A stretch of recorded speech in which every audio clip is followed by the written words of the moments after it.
everybody. Today I did a lesson on mindfulness, and the book that I have called Rosie's Brain is a perfect addition to that lesson to kind of take it a little bit further. So in the mindfulness lesson, we learned about mindful breathing and the brain, and Rosie's Brain is exactly what it's all about. So this is a story that's written and illustrated by Linda Ryden.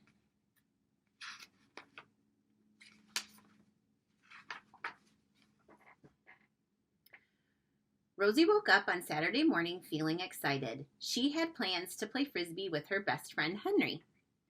She got dressed and ran downstairs for breakfast. Her mom said, "Good morning," and handed her a bagel with cream cheese. "Hurry up and eat. We have to leave in a few minutes for your piano lesson," she added. Rosie froze. Piano lesson? What? That can't be right, she thought.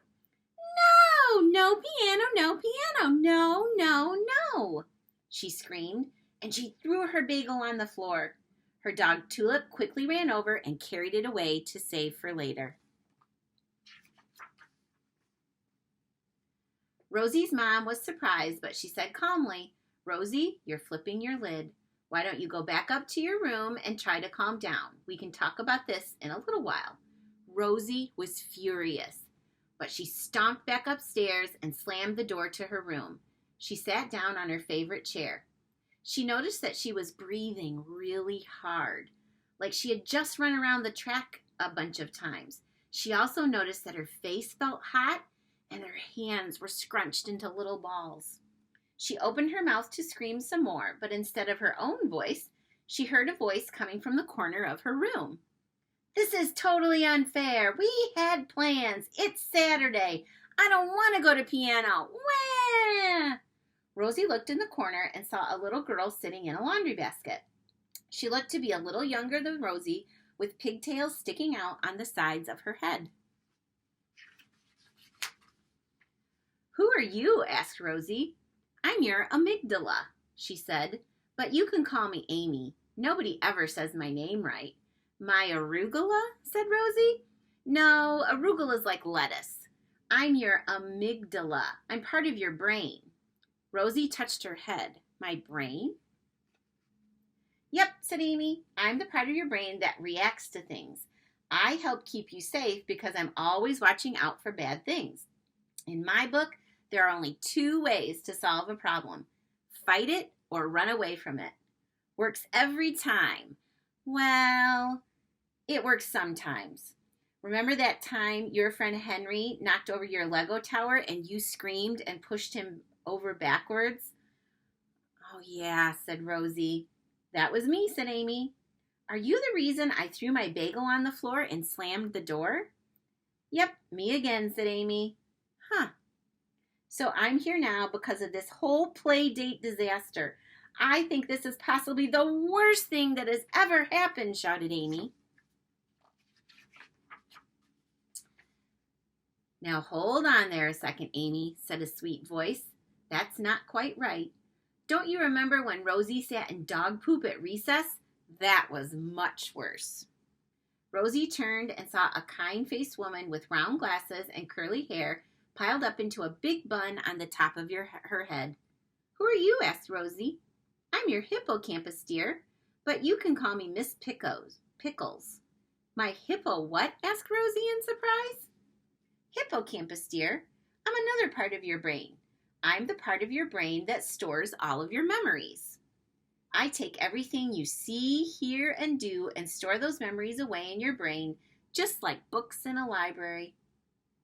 "Do you remember that time you hit a home run in the baseball game?" "Of course I do," said Rosie, beaming. "You're welcome," said Miss Pickles.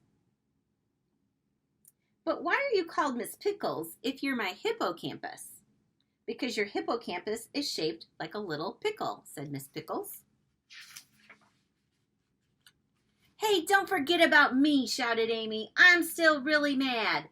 I think we should go downstairs and tell Mom that we're never, ever going to go to piano lessons again. And then we should take a big hammer and smash the piano into a million pieces." Now, Amy, you're getting carried away. Let's take a moment to think this over. said a calm voice over by the window. Oh, thank goodness it's PFC, said Miss Pickles.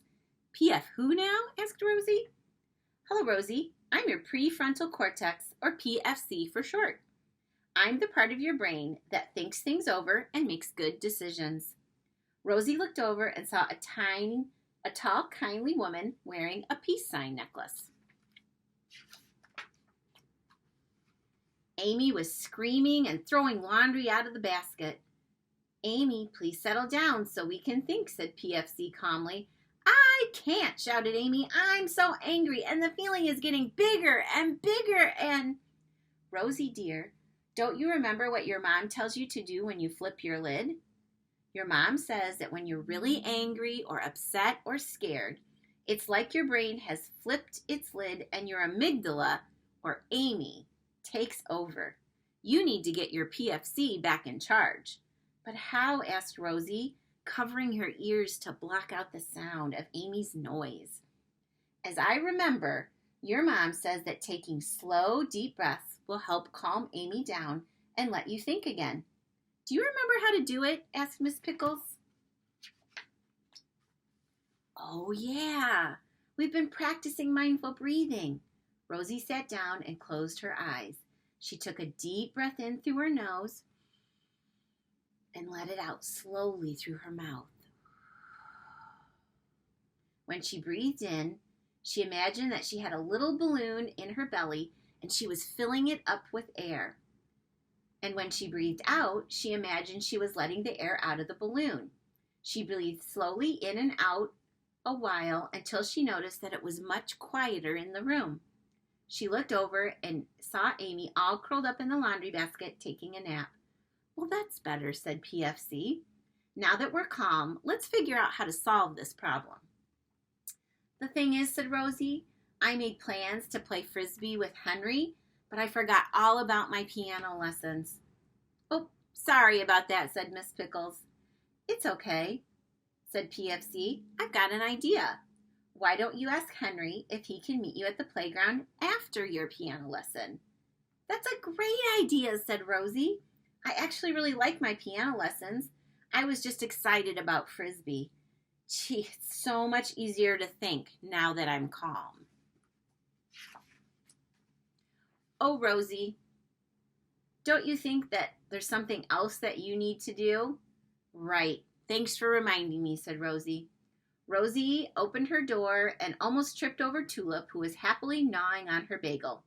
Rosie ran downstairs and found her mom making some tea. Mom, I'm really sorry I screamed at you and threw my bagel on the floor. That's all right, Ro. We all flip our lids sometimes, said Mom.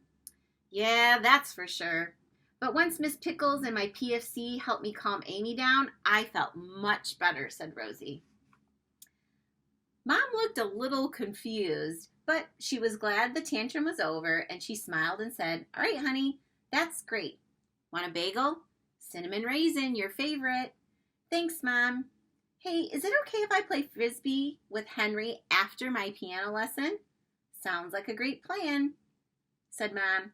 Tulip waited hopefully for another bagel to drop, but this time Rosie ate the whole thing. So the next time you're feeling angry or nervous or scared, or you just need to kind of slow yourself down, do what Rosie did and take those deep breaths to help yourself feel better. Bye.